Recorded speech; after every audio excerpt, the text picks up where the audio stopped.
Hi, this is Shiloh Lawrence, and I wanted to make you a quick video demonstrating exactly what you're supposed to be doing on project number 2. I've gotten a few questions from people. They're a little bit confused with the directions. So off screen here, I've got the directions that I'm going to read through, and I'm going to show you exactly what you need to do on circle number 1.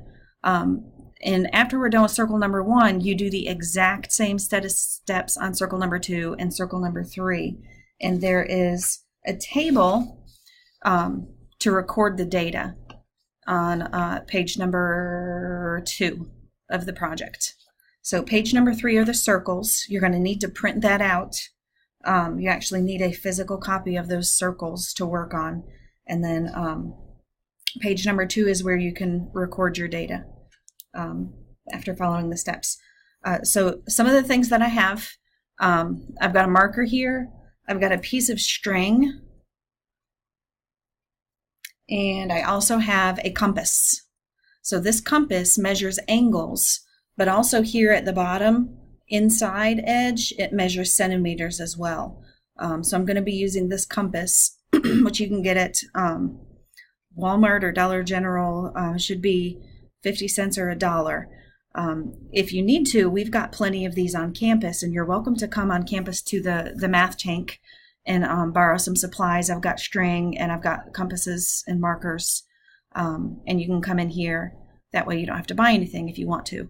So you're going to need a compass that measures angles and a ruler that measures centimeters, and mine has it already on there, a piece of string.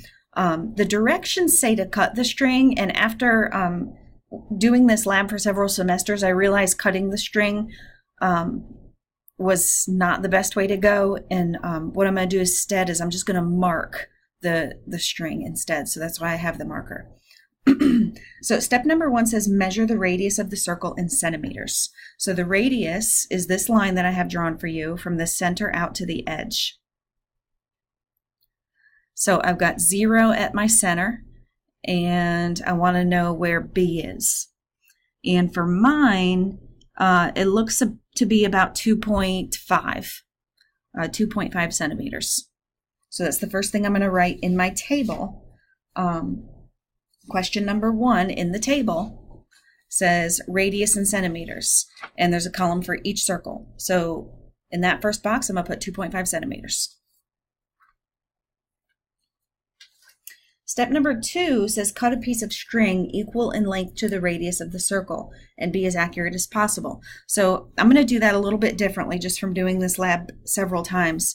What I actually found it was easier to do was lay a piece of string out on that radius and mark where it starts and where it ends. So I know exactly how long the radius for this circle is. I've got marks on the string. Step number 3 says lay one end of the string on the edge of the circle starting at point B and use it to begin to trace the circle. Mark where the string ends on the edge of the circle with the letter C.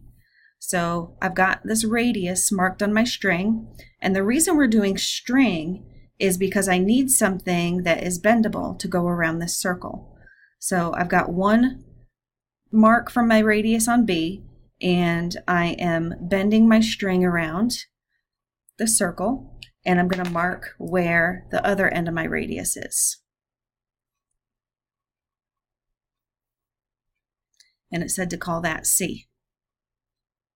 And we're going to draw a straight line connecting A to C. And in order to measure this angle accurately, you actually need to draw your line well beyond C, because I need to be able to see where that line intersects on my protractor. So I actually need it quite a bit longer than just A to C. So I'm going to connect A to C, and I'm really going to go well beyond that. So if you see, I drew that line much longer.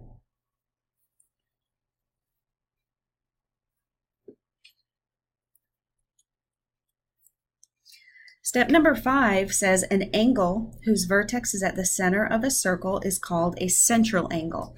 So this angle that we just created right here is called a central angle because its vertex is at the center of our circle.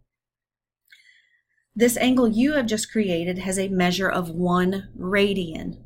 So this angle has a measure of 1 radian, and that's because this arc that I just traced is the distance that matches the radius. I took my radius and I measured along the edge. When you measure your radius along the edge, it creates an angle called a radian.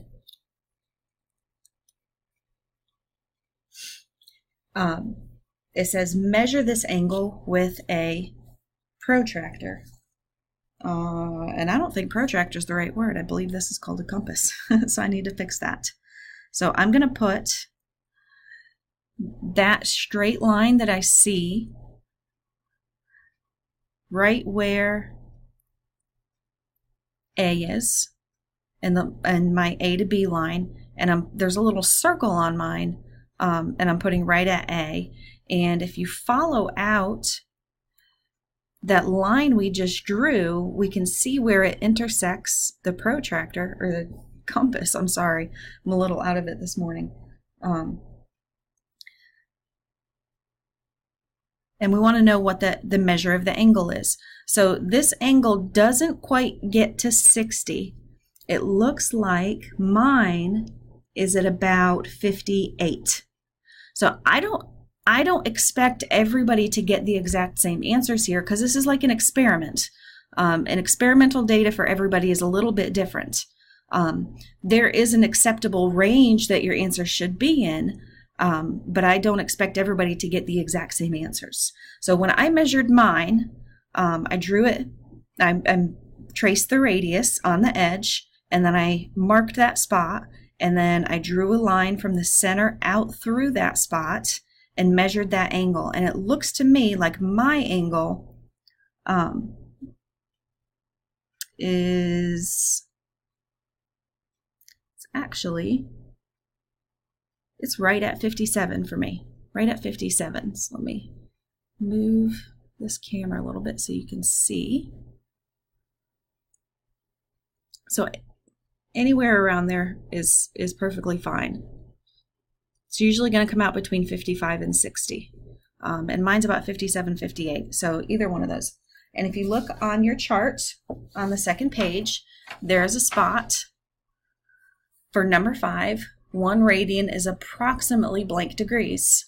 So that is where I write how big that angle was that I just measured. So I'm going to put either 57 or 58 in that second spot.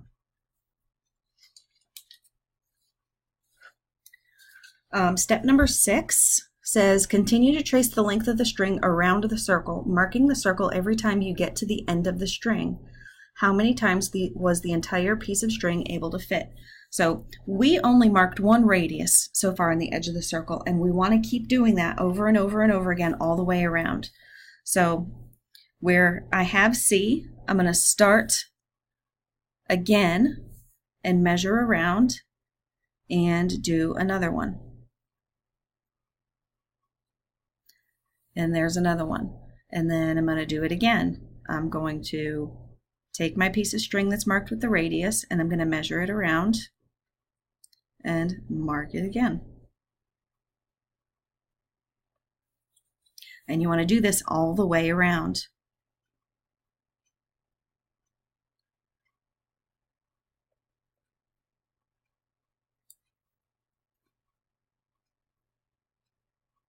And hopefully you can see what I'm doing and my fingers aren't in the way.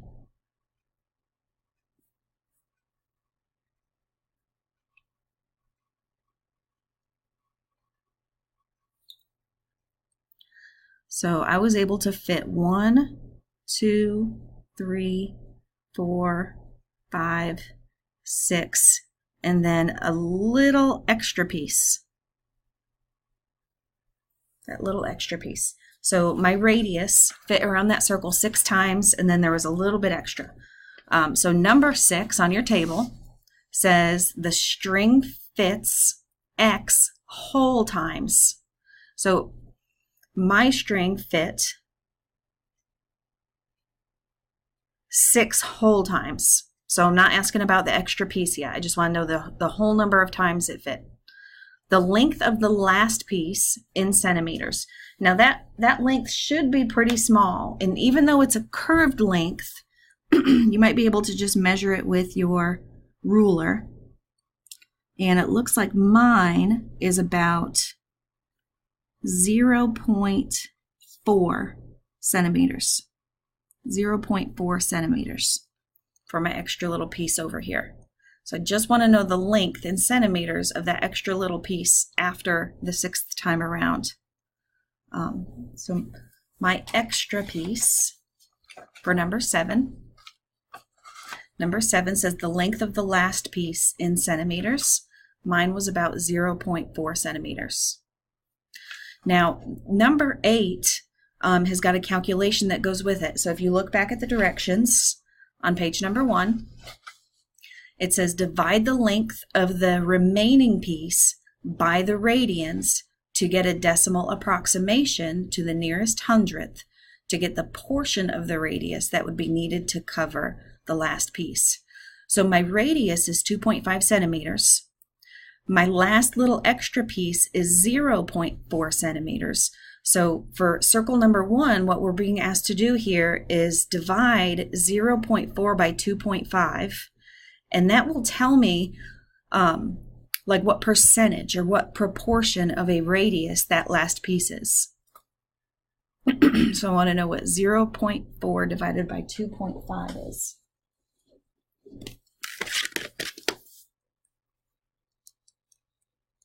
And it says round it to the nearest hundredth.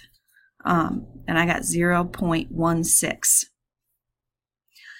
So this last piece on my circle is 0.16 radians.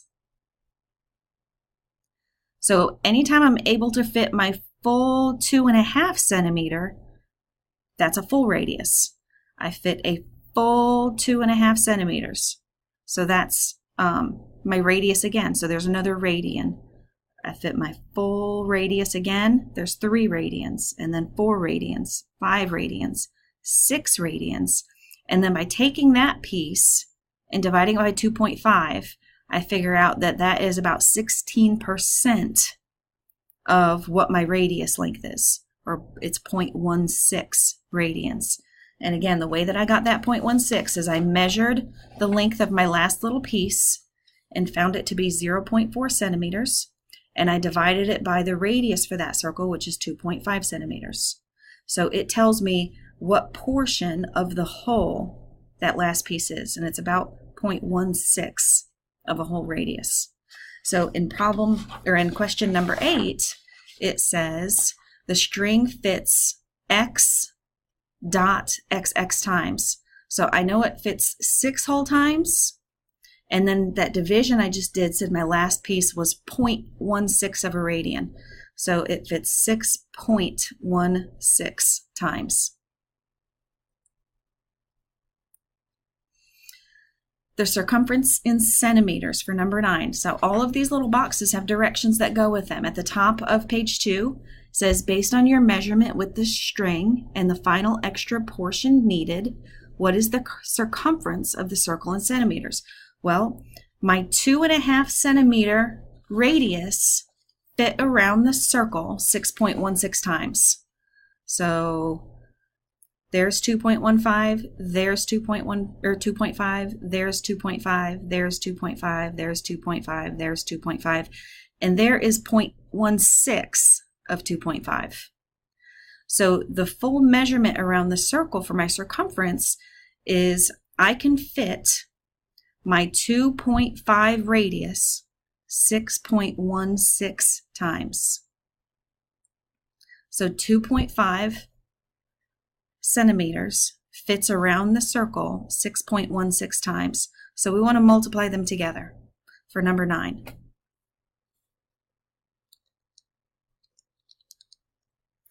So my estimate for my circumference, 6.16 times 2.5, comes out to be 15.4.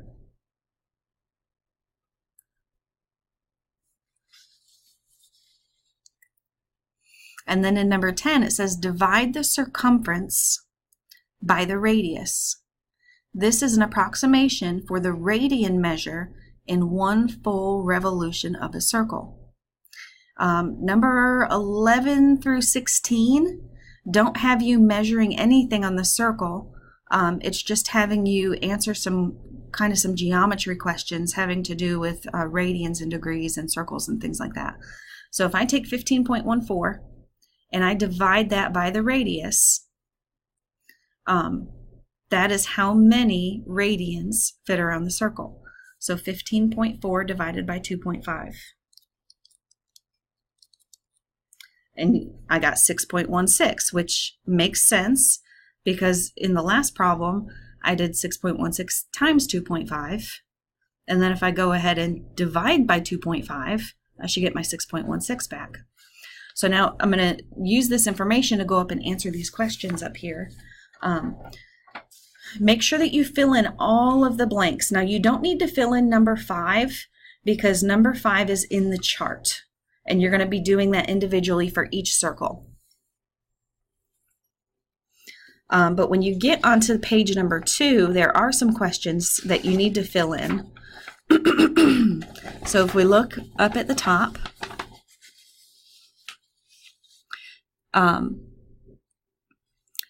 number 10 says divide their circumference by the radius. This is an approximation for the radian measure in 1 full revolution of the circle. Where did you see this number earlier? So we just saw that 6.16 earlier when we did number 8. So you can just put number 8 or the number of radians, the number of times the radius fit around the circle, but make sure you fill in something for number 10 there. Number 11 says, what is the degree measure in 1 full revolution of a circle? So all the way around is 360 degrees. And that's going to help us do a comparison here between degrees and radians, because number 12 says, what is the exact geometric formula for circumference of a circle? Now, there's actually 2 formulas. Circumference is pi times diameter, but we're not messing with diameter at all in this project. We're messing with radius. So there's another formula for circumference that uses radius. So what I'm looking for here in number 12 is that circumference is 2 pi r. In 13, it says, what value are you left with if we solve for c over r in the equation? So to get c over r, we'll have to take this r and divide it over to the other side. And if we do that, we get c over r equals 2 pi. What is the decimal approximation of this value? So in your calculator, I want you to type in 2 pi, and don't estimate the pi value. Use the actual pi button on your calculator. So in my calculator, I'm going to ask what 2 pi is, and I get about 6.28.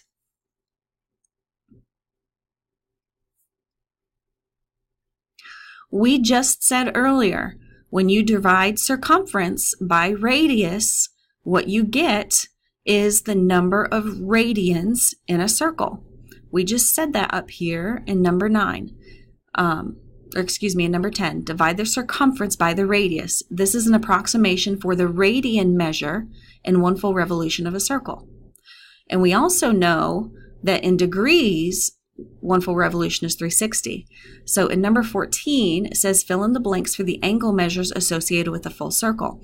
We just found that 2 pi radians is the same as 360 degrees, because circumference divided by radius in this formula leaves us with 2 pi. And we know from sections 1 through 3 that 360 degrees will go all the way around the circle. The last 2 questions, I would not answer them. Let me see here. Number 15 says, what effect does the size of the circle have on the measurement of an angle? And what have you learned about radians from this activity? Don't answer those until you repeat this whole process for circle 2 and circle 3. Because there's going to be some values that come out different because it's a different size circle, but then there's going to be other values that come out very, very similar. So there are some things that don't change with the size of your circle, and there are some things that do. So what I just did for circle number 1 here, I want you to go ahead and do the exact same thing for circle number 2 and circle number 3 and fill in those values in the table.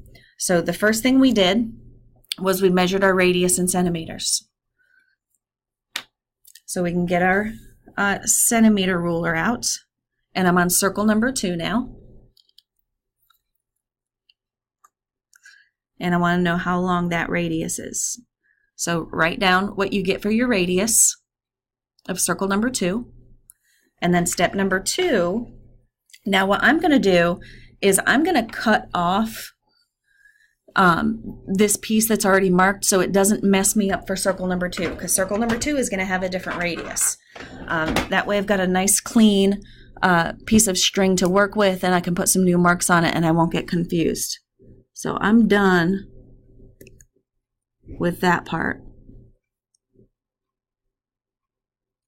And I don't want it to mess me up for circle number 2. So that's got my radius from number 1 on it. So for number 2, we're going to go from the center out to the edge, and we're going to mark it.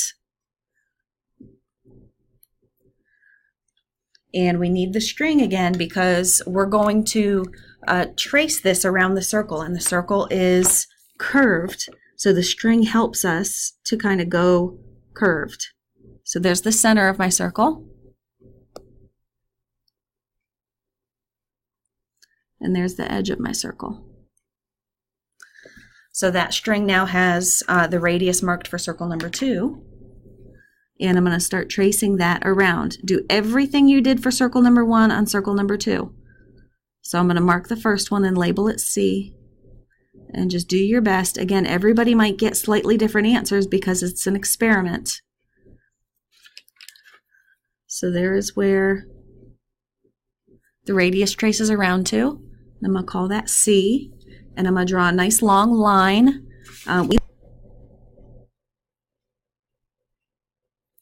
For circle number 2, 58, I'm sorry. I got 58 degrees.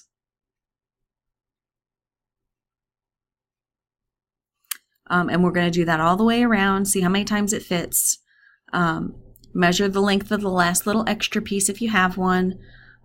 Do that calculation that I showed you earlier where you take the length of your last little piece and divide it by your radius to get a proportion. So my radius for circle number 2 is going to be different. So everything we do with circle number 2 is going to be based on that new radius. And then you're going to do the whole thing again for circle number 3. And I'm sorry about the weird angle of this video, but I hope that helps you. And then after you see all of your numbers, go back and answer 15 and 16. Because it says, what effect does the size of the circle have on the measurement of an angle? So we've got 3 different sized circles here, and I want you to see if the angles are getting bigger, or if they're getting smaller, or if they're staying the same. And then number 16, it's a really subjective question, so everybody might say something different. What have you learned about radians from this activity? So if you've learned anything at all about radians from this activity, you should write it there. If you tell me you learned absolutely nothing, I'm not going to give you credit for that. So you need to figure something out to write in that spot. Because you are going to get graded for having all of these blanks filled in on page number 2 and that chart filled in. And again, we might all get slightly different answers, but they should be very similar. So don't worry if you get slightly different numbers than what I got. Or if you've got a friend in the class and you're working on it together, if you got slightly different numbers than what they got, it's perfectly fine. As long as they are within an acceptable range of the correct answer, then it's perfectly fine because it's just an experiment. So I hope this helped. If you have any more questions, just email me and I will be happy to answer more questions. And this is due by Thursday at midnight. Again, we've got supplies on campus. Just email me or come by the math tank, and I can set you up with some string and a protractor and a marker, and you can just work on it here. That way you don't have to buy your own materials.